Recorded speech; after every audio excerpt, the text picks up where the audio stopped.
नमस्कार, मैं सरोजनी पांडे अपने चैनल सरस्वती गंगा में आप सभी का स्वागत करती हूँ। कैसे हैं आप सभी? आशा करती हूँ अच्छे होंगे, ठीक होंगे। तो जैसा कि हम लोग भाववाचक संज्ञा पढ़ रहे थे और भाववाचक संज्ञा के अंतर्गत हमने देखा व्यक्तिवाचक संज्ञा से भाववाचक संज्ञा कैसे बनता है, जातिवाचक संज्ञा से भाववाचक संज्ञा कैसे बनता है, क्रिया शब्दों से भाववाचक संज्ञा कैसे बनता है, सर्वनाम शब्दों से भाववाचक संज्ञा कैसे बनता है, और आज जो हमें पढ़ना है वो है विशेषण शब्दों से भाववाचक संज्ञा कैसे बनाया जाता है, किस तरीके से बनता है। तो चलते हैं, देरी ना करते हुए देखते हैं कि जो विशेषण शब्द होते हैं, जो किसी की विशेषता बता रहे होते हैं, चाहे वस्तु हो, व्यक्ति हो, स्थान हो या कोई मनुष्य हो, तो उसकी जो विशेषता बता रहे होते हैं वो किस प्रकार से भाववाचक बन जाते हैं। ठीक है, तो ये मैंने बहुत सारे शब्द जो मुझे दिमाग में आता रहा वो सारा का सारा मैंने बोर्ड पे उतार दिया है और अब हम उनको देखेंगे कि किस प्रकार से वो भाववाचक बनेंगे। ठीक है, तो जो कठिन शब्द होगा उसे समझा कर भी बताऊंगी और जो कठिन शब्द नहीं है उसका मैं भाववाचक बना के बताऊंगी ताकि आपको समझ में आए कि भाववाचक बनता कैसे है। आइए चलते हैं वीडियो की तरफ। तो देखिए, ये मैंने लिखा हुआ है बहुत सारा शब्द, देख लीजिए। मधुर, मधुर का क्या होता है? मधुर का मतलब होता है मीठा। ठीक है ना, तो इसमें किसी फल को भी हम मधुर कह सकते हैं, किसी वाणी को भी हम मधुर कह सकते हैं कि मधुर बोलता है, मधुर गाता है ना, या मधुर फल है, फल को मधुर कह सकते हैं, है ना। तो सभी चीज़ जो है ये मधुर होते हैं, मीठे होते हैं। अब देखते हैं कि इसका भाववाचक कैसे बनेगा। एक तो इसका बनता है ता प्रत्यय लगा करके, या लगाएंगे तो रै का आर हो जाएगा और हो जाएगा कि माधुर्य। ये जब हम संधि पढ़ेंगे तब वहाँ पर मैं आप लोगों को बताऊंगी कि किस प्रकार से ये लगा करके यार कैसे हो गया। ठीक है, अच्छा, ये तो या हो गया। दूसरा है ता प्रत्यय लगाएंगे तब ये कैसे बनेगा, तब ये बन जाएगा मधुरता। ठीक है, मैं जल्दी जल्दी पढ़ाने की कोशिश करूँगी ताकि बड़ा वीडियो ना बने।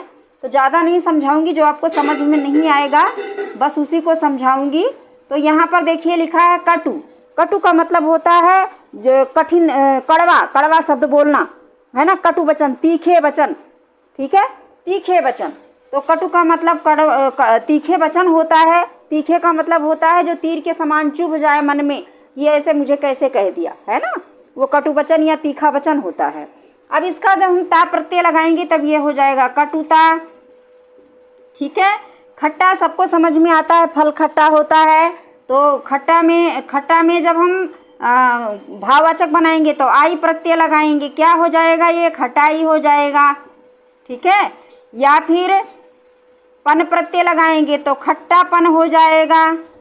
ठीक है, क्या हो जाएगा, खट्टापन हो जाएगा। देखते रहिएगा। और मीठा में आई प्रत्यय लगाएंगे तो मिठाई हो जाएगा, है ना। आई प्रत्यय लगाएंगे तो क्या हो जाएगा, मिठाई हो जाएगा। और आस प्रत्यय लगा करके इसका मिठास भी बनता है। ठीक है, मिठास या मिठाई, ध्यान रखना, इसमें आई लगा, इसमें आस लगा हुआ है। यह है कसैला। कसैला शब्द जो है ये कश जो है धातु है उससे बनता है, इससे। ठीक है, इसका मूल शब्द है इसका ये, और ये कसैला शब्द है। कसैला में जब पन लगा देते हैं तब ये हो जाता है कसैलापन।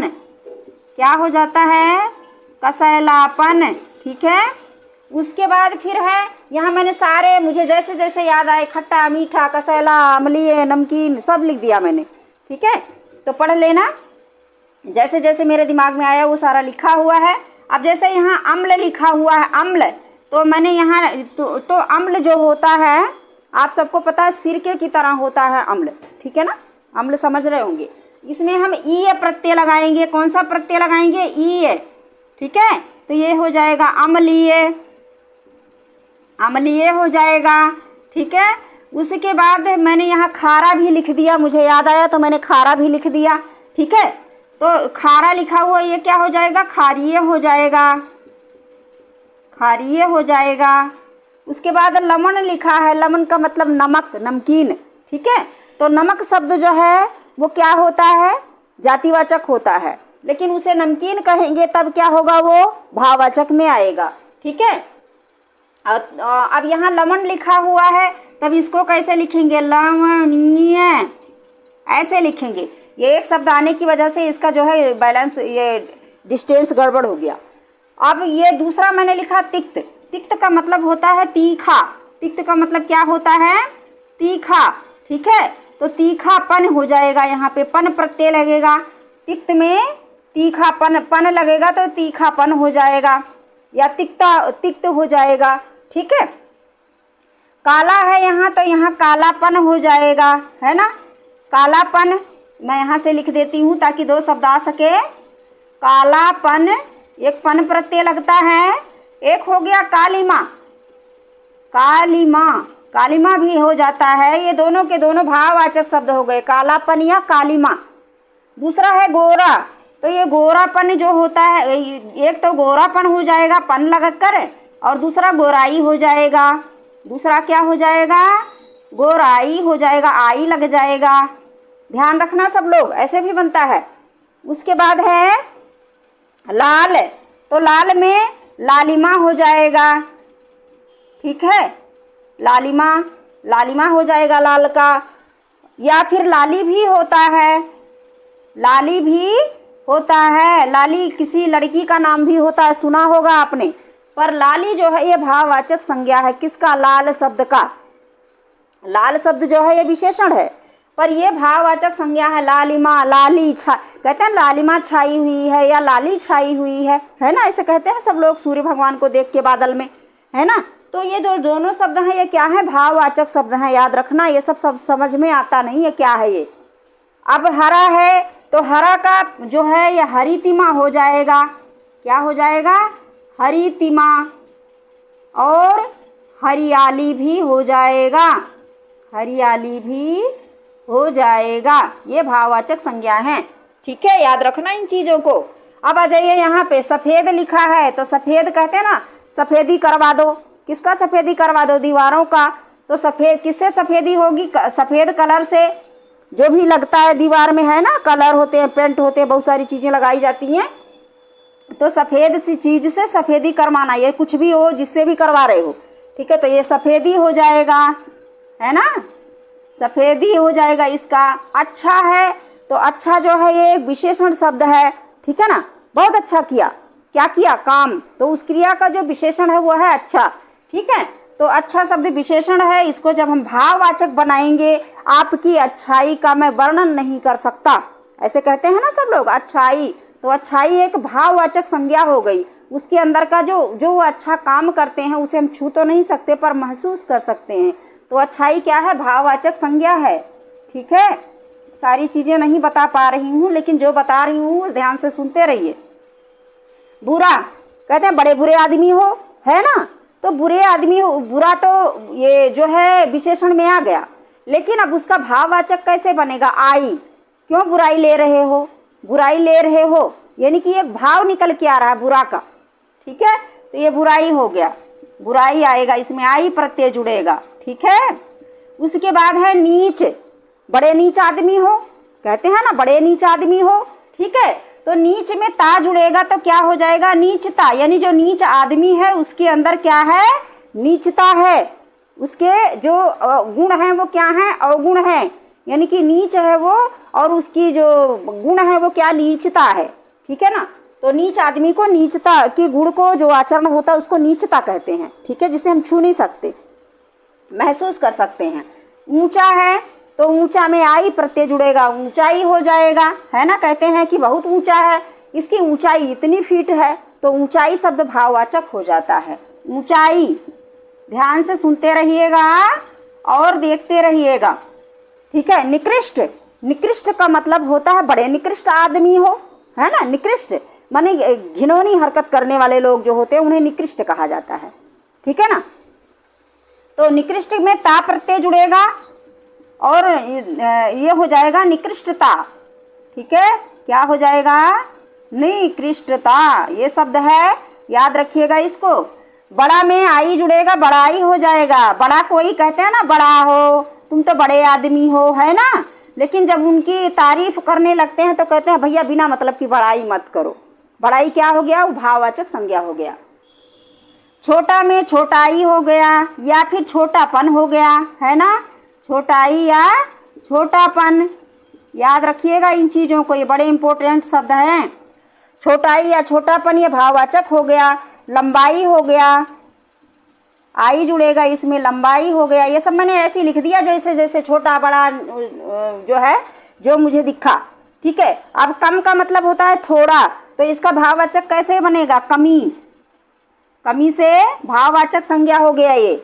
अधिक का तय प्रत्यय लगेगा। किसी चीज़ की कोई चीज़ अधिक हो जाती है तो हम कहते हैं बहुत अधिक है, लेकिन कहते हैं कि इसकी अधिकता का तो कोई अधिकता की तो कोई सीमा नहीं है ना, ऐसे कहते हैं। तो अधिकता शब्द जो है ये भाववाचक हो जाएगा। अधिकता, इसमें तय प्रत्यय लग जाएगा। याद रखिएगा इन चीज़ों को। निंदित, निंदित का मतलब होता है किसी का किया गया काम निंदित है। अब निंदित जो है ये तो विशेषण हो गया, क्योंकि उसके काम की विशेषता बता रहा है कि वो जो काम कर रहा है वो निंदित है। निंदित माने बुराई करने योग्य, ठीक है ना। लेकिन उसका जो भाववाचक होता है वो क्या होगा? वो होगा निंदा। निंदा। अब उसका आचरण कैसा है? निंदा।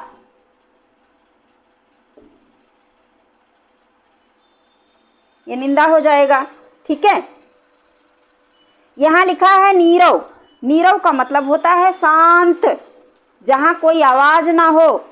जैसे यहाँ पंखा चल रहा, पंखा भी ना चल रहा हो, ठीक है ना, तो उसे नीरव स्थान कहते हैं। तो इसमें ता जोड़ेंगे तब क्या हो जाएगा? नीरवता हो जाएगा। क्या हो जाएगा? नीरवता। नीरवता, ठीक है। अब आ जाइए यहाँ पे। यहाँ भी मैंने लिखा, यहाँ लिखा है व्यतीत।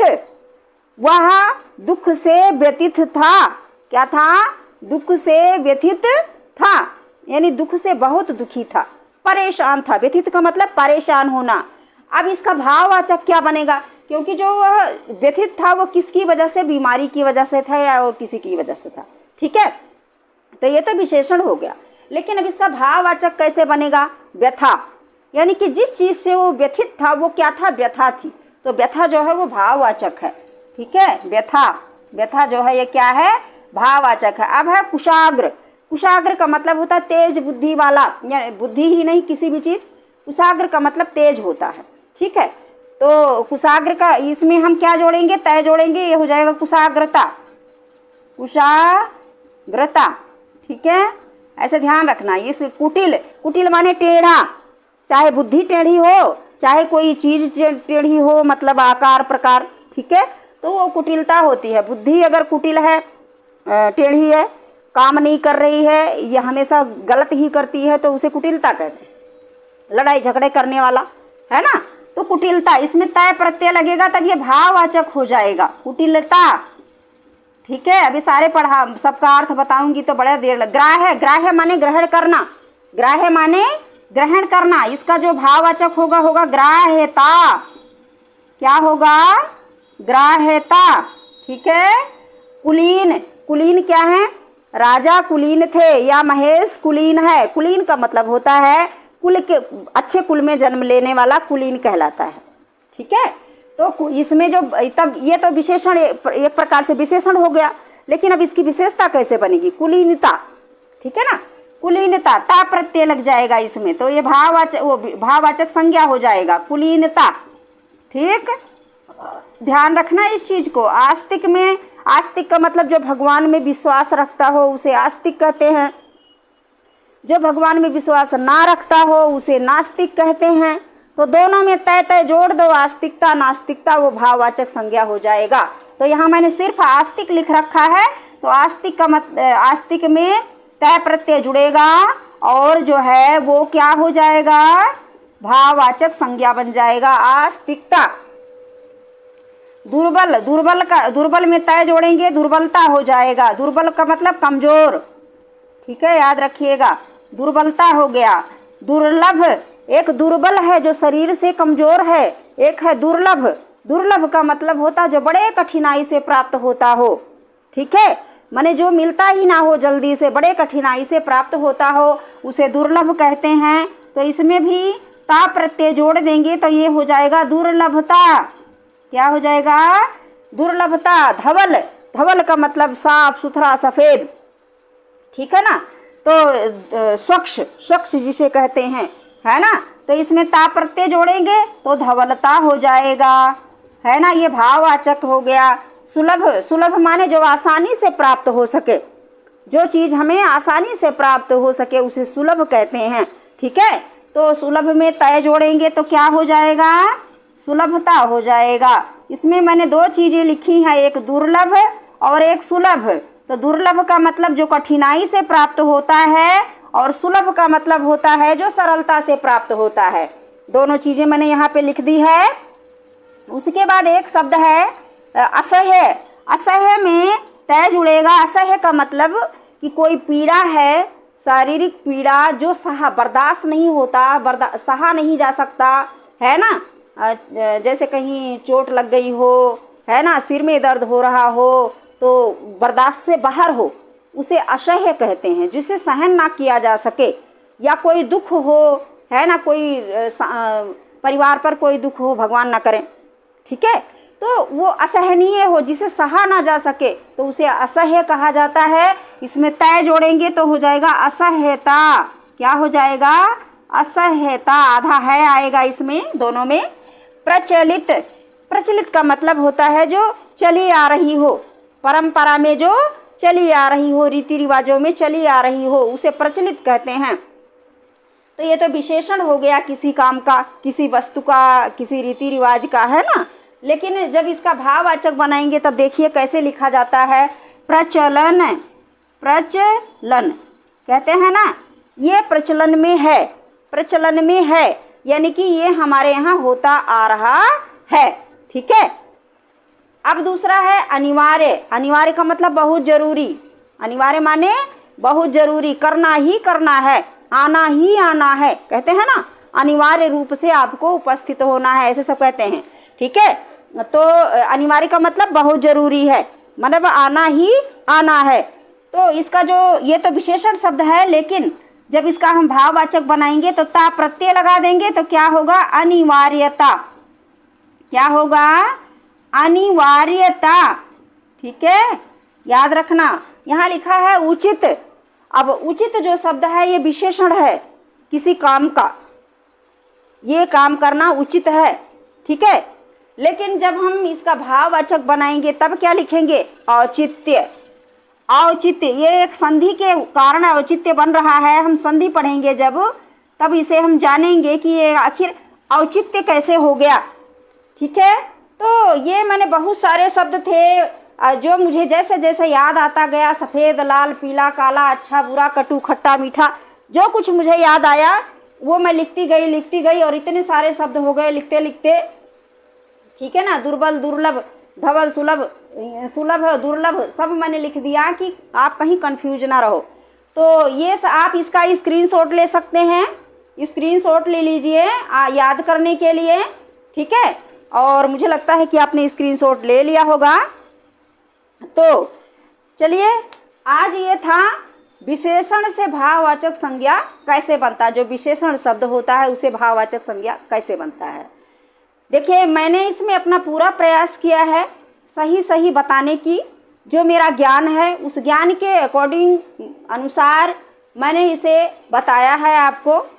यदि कहीं मुझसे कोई गलती हो गई होगी तो आप मुझे कमेंट में लिख करके बता सकते हैं, मैं अपनी गलती का सुधार करूंगी और उस गलती का जो सुधार होगा वो अगले वीडियो में मैं आपको बता दूंगी। यदि कोई विद्वान गण देख रहे हैं और मेरी कहीं गलती निकलती है तो आपसे हाथ जोड़कर विनती है कि आप मेरी गलती को कमेंट में ज़रूर बताइए। और बाकी अगर आपको सही लगता है कि हाँ ये जो कुछ बताया गया है सही है तो भी कमेंट कर दीजिए कि ठीक है, ठीक है।